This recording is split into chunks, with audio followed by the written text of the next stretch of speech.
Hey guys, welcome back to another build video here. In this build, we're going to be building an awesome little enclosure that you can see right here for my fringe-toed velvet geckos.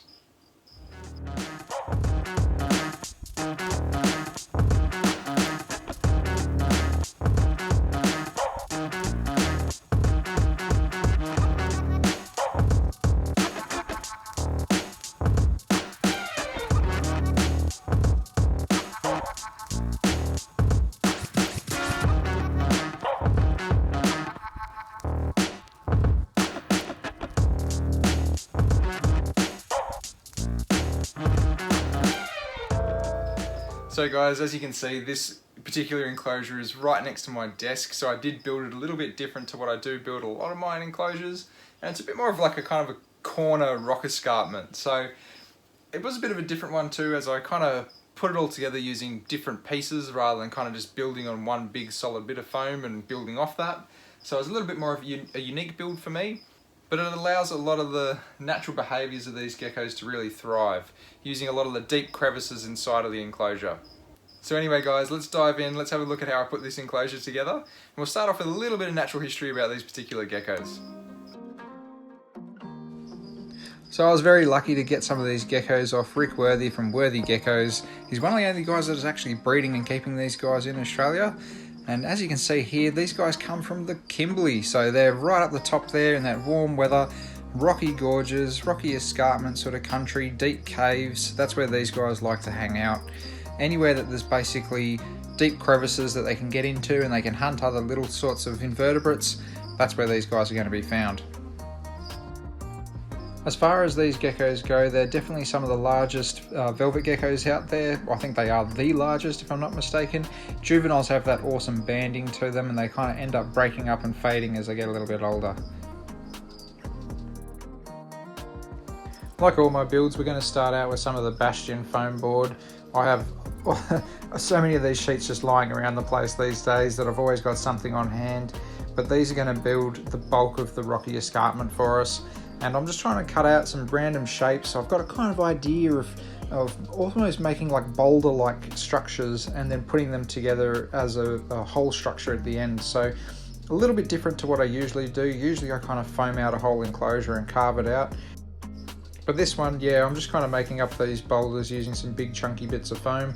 And my hot wire cutter, man, this thing's getting a workout these days, but geez, it's such a trusty tool. It's one of my favorites. It just makes it so much easier and so much less messy. You know, I find if you're grinding or sanding or dremeling this stuff, you just end up with this kind of foam everywhere and you can't seem to get rid of it. So at least by using a foam cutter in a well ventilated area and preferably with a respirator on, then you can kind of pick up the larger chunks and bend them as you need to. You can kind of see the rough shape that I'm kind of coming up with here. It's basically just so I can really use deep crevices inside of this enclosure so these geckos can really get nice and deep in there and use it as little caves. That's the idea behind it anyway.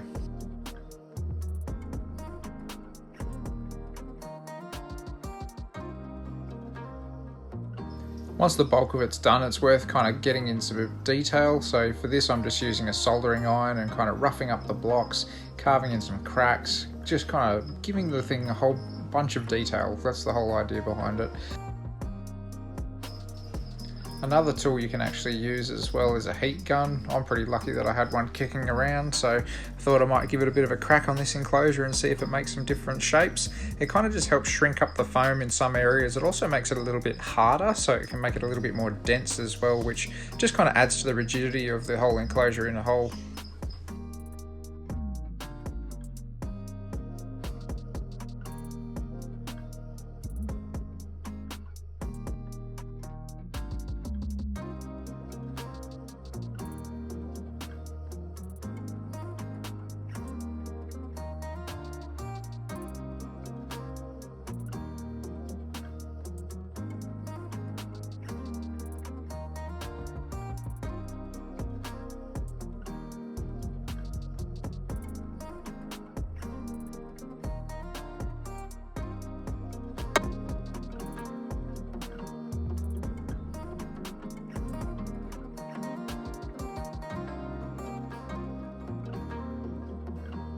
Detail, detail, detail. It's all about the detail. And even just by roughing up the edges, by putting all these little notches and things in there, yeah, you're not going to get all of them when you cover it in tile pointing, but a lot of it's just going to create a bit of an uneven surface. So you might kind of just end up with, instead of like a big flat sheet, you can almost end up with some little dimpling across your rock work. So standard story, I'm going to be using some sand tile pointing by Dunlop. This stuff's great, about $40 for a 10 litre tub, dries really hard. I've used it in so many of my enclosures now. But what I'm going to do is essentially mix it up with a little bit of red and black oxide, kind of creating that almost purpley Kimberley rock look. Now remember guys, the first coat you want it to go on kind of light. You don't want it to be too thick. You can kind of see here that you can see little bits of green patches and stuff through the actual tile pointing itself. Of course, I'm only painting certain edges as well, because some of this is actually going to be silicone to the back wall. But this was good, kind of get some darkness in some of those cracks, and we're only going to go over it anyway with a bit more of a red coat, I suppose. But yeah, you can kind of see how I've kind of dimpled it and roughed it up as well. I don't like to try to smooth it on anymore. I kind of just use a bit of a dabbing technique with the brush to kind of get a bit more of a dimply effect, so the rock's not smooth. I don't like smooth rocks, because to me, rocks aren't smooth. Not all of them anyway.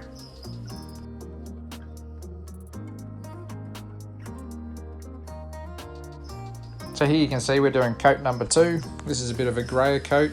I think I just used a grey oxide for this one rather than the actual black oxide. It's kind of handy being able to do different coloured oxides with it as well, because then you can see where you've gone and where you've missed, and rather than just having the same colour on each layer. But yeah, it's a bit of a repetitive job really when you're kind of layering it all up. But yeah, you just want to make sure that you go over everything and give it that dimple. Here you can see coat number 3. So this one obviously has a lot more red than the last previous coats, and you can see how kind of brick red it is. It's almost a little bit, I don't know, doesn't look too good to me, but we're going to fix that anyway with a bit of paint coming up.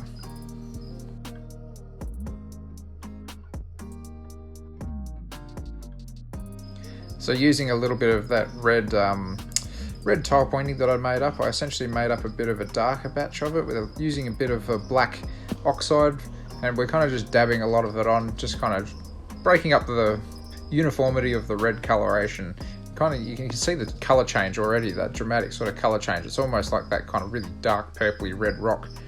I love that look, and I absolutely can't wait to actually go to a Kimberley in person. I reckon that's a lifetime goal for me, is I've got to get over there and hopefully find some Kimberley rock monitors, some of these fringe-toed velvet geckos, and some rough-scale pythons. That would be awesome for me to see. So here we can see that we're actually just starting on the painting side of things, and we're just using a bit of a dry brush technique again, just dabbing some different coloured browns, yellows, blacks, and also reds and things onto these rocks. And I'm kind of just going piece by piece, going through it all. You can see that we're doing a bit of a black wash. Now this is just acrylic paint again, so this is pretty standard for what you see me use quite a bit on all my enclosures. It's good because it's not non-toxic, so it's not going to hurt the animals once it's dry and cured and all the rest of it. But yeah, it will kind of lighten out as well. A lot of those black washes don't adhere too good to the tile pointing versus some other products. It kind of gives you a bit of an idea about how it's all looking. These rocks are pretty nice. I love the sort of like changes in colours amongst them. They're not even, they're not all the same colour. There's little parts of them that are darker and some that are lighter. They're great. So I didn't actually have any of my vinyl wrap hanging around. So this time around, I'm actually just going to paint the enclosure to black it all out. And I'm just going to use some black spray paint that I had lying around. This is acrylic based spray paint. So again, at least it's on the outside, but the animals shouldn't come in contact with it. But worst case, you can actually scrape all this stuff off with a razor blade anyway. So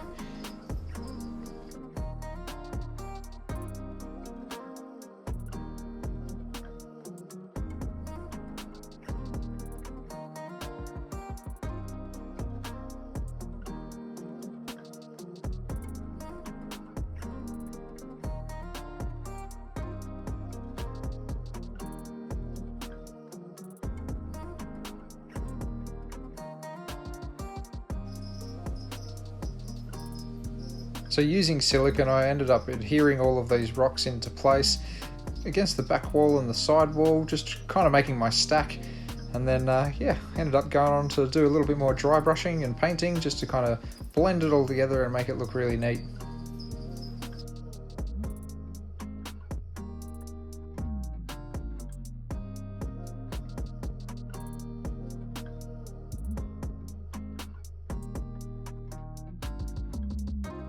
So now I'm going to get started on the internal side of the enclosure, and to start off we're going to be using some of these vines zip tied together as almost like a little bit of a root-like structure coming down in between some of these rocks. I reckon this will look absolutely awesome once this is all put together. You know, we're going to try to make this look like a bit of a Kimberley Gorge as such, where there's going to be a bit of like rainforest plants down the bottom, things like parlor palms and ficus and the likes is the sort of plants that I'm planning to use inside this build. I reckon it should kind of tie it all together quite nicely.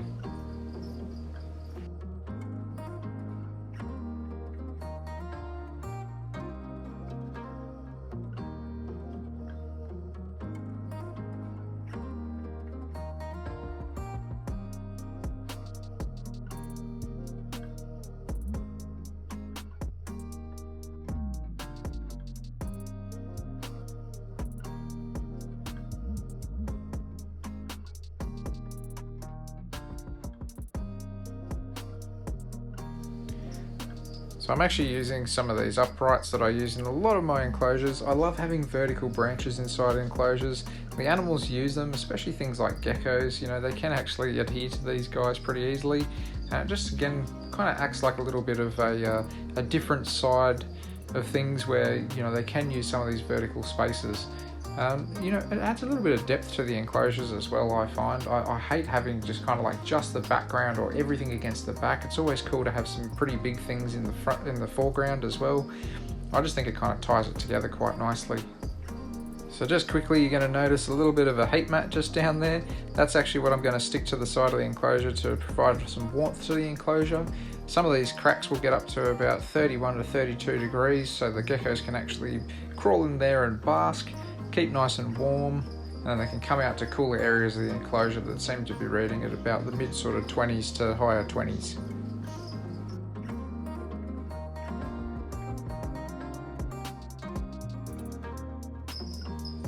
So the soil of choice has been supplied by AK Reptile Supplies.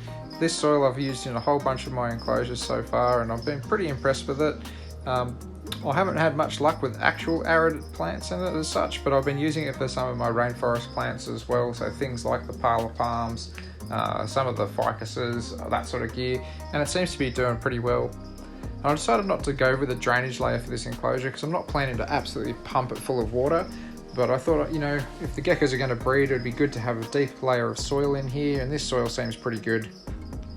So here you can see one of the ficuses that I'm going to chuck in there. I've had these plants curing outside for quite a while now. Not really doing much, just sitting out there in the elements, in the rain. And yeah, about time that I actually whack them inside of an enclosure. So I thought it might be cool to kind of have that ficus almost growing as to where those bigger trunks are, almost looking like that's part of the tree. And yeah, as I said, we're going to make this soil layer quite deep inside of this enclosure, just so if these geckos do decide to lay some eggs, they've got plenty of depth to get down to.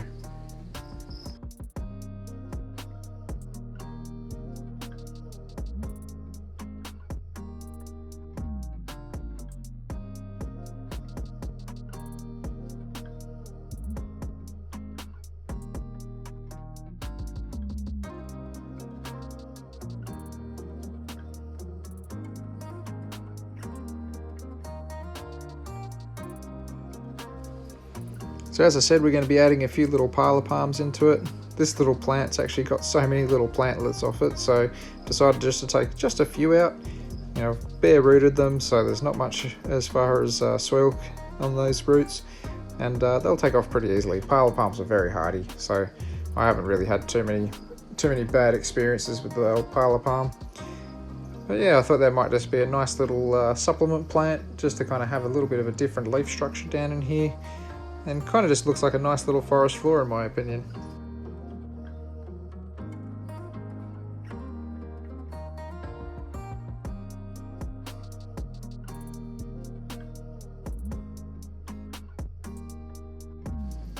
So leaf litter is pretty important on a forest floor, and we can't go and have that forest floor effect without any leaf litter. So as per usual, I've been able to have a big bag of this from my in-laws garden. So they've never really been big sprayers or anything like that. So whenever they get one of their trees just dump a whole bunch of leaves, they usually give me a bell and tell me to bring my rake and big plastic bag around, and I'll go and collect a whole heap of them. And yeah, it's good stuff. I love being able to just have this stuff. Generally I might chuck it into the freezer or something, but more often than not I end up just kind of sitting it in a black plastic bag in the sun for a while and letting it cook.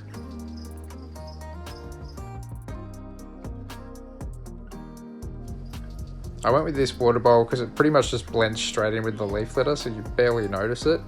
Rather than finding something that actually matches the rockwork, I thought this might just do for this particular enclosure.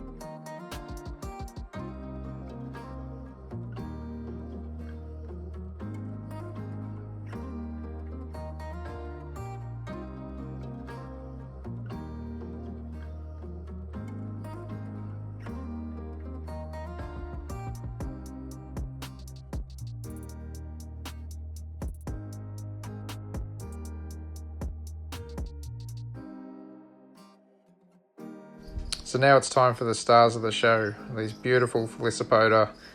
These guys are absolute stunning geckos. These particular geckos are, I believe, just over a year old. Pretty decent size, but they've still got a fair whack of growing to do. You can see they've got those big healthy tails to them. They've definitely been well fed, and they don't mind their bugs, that's for sure. How good's that gecko look against that rockwork? It's just perfect. I can't get over how stunning these animals actually look on these rocks. It's been a long time coming, and this build's been a bit of a build that's taken me a fair whack of time to actually throw all together. So it's awesome to finally see these animals right into it. Yeah, it's kind of a dream come true actually having these critters.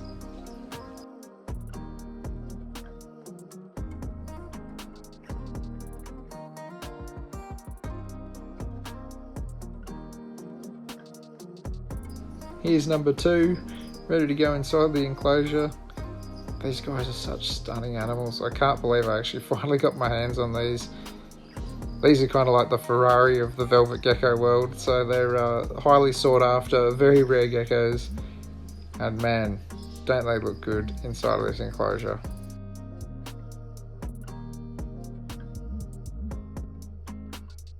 So guys, I really hope that you really enjoyed this video. This is a real pleasure for me to make this one. It took me a long time to do just because life's busy at the moment, as it is for everybody else. But I'm really glad that I took the time and took the effort and put it together exactly how I kind of envisioned it to be. Now, I did get a lot of inspiration from some other keepers out there, in particular Matt Somerville. He has some awesome enclosures for his filicipoda, and I'll put a little screen grab of them up here if I can. If not, make sure to go and check out Matt Somerville on Instagram. I'll put his little handle up down the bottom here somewhere. But yeah, he's got some of these guys, again from Rick from Worthy Geckos. Absolute fantastic gecko breeder, and I can't recommend him enough to you. If you want something, he's bound to have it or know somebody that's got it, but he's probably the best gecko breeder in Australia at this point in time that I can think of off the top of my head, with the most variety. And you know what? He's absolutely killing it, and I can't thank him enough for these gorgeous animals. So something you may not have actually seen me do inside of the video, and something that will come up a bit later as a few things kind of tweak around in this room, is I do have the Mist King nozzle in up the enclosure up here. Eventually some things are going to be tweaking here, so I've put it in for the time being. I'm not going to use it, I'll just be hand misting the enclosure as I need to. But down the line that will be actually functional and in use. So we'll revisit that in future videos as to what I'm actually going to be doing in this room, because I am being a little bit cryptic at the moment about it. But yeah, there's some big changes on the way.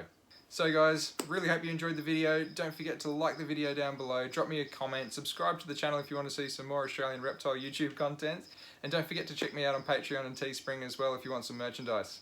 That's all from me guys, take it easy, and I'll catch you on the next one.